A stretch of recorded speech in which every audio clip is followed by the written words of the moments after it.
Hi, welcome to Guitar Banter. My name is Chris and my channel is to discuss all things that run through my head about guitars that most people won't find very interesting. So I'm very excited about this video. What I was wanting to discuss with you was something I mentioned briefly in my last video, which is how I acquired this Gibson SG guitar. So back in around 2008, one of my favourite bands ever, Sensational Live, the Presidents of the United States of America, famous for songs such as Peaches and Lump, were coming over to do a tour in the UK. And then when we went to see them in Glasgow in 2008, we met them after the show again, which was incredible.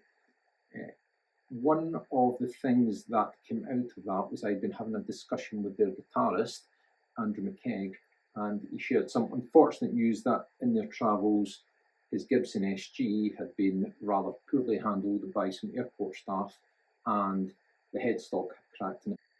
I know Gibson guitars are well known for having this issue because of the angle of the headstock, but the headstock was cracked off and still attached, but the integrity of it was gone.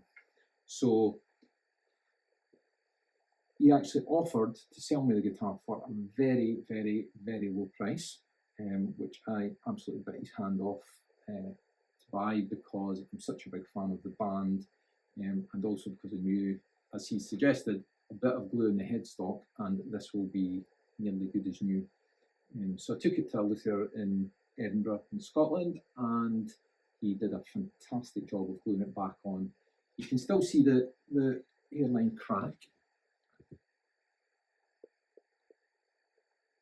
but it really is very solid. And maybe I've been looking for validation of this, but a lot of people say when you do glue the headstocks back on, they are stronger than they would have been before. So got it restrung. The Presidents of the USA used 3 strings on their guitar, and I got this converted, so I got a new nut put on so I could play it as a 6 string. I've had this since 2008 and it's been a fantastic guitar.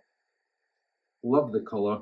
It's got some nice aging happening. Screws are going a bit rusty, getting that vintagey look, the slight changing colour of the binding, but an excellent guitar.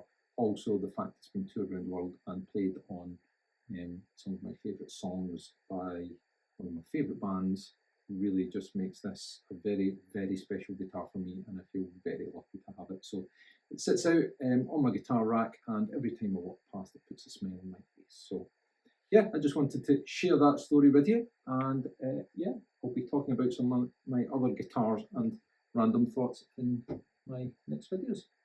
Thanks.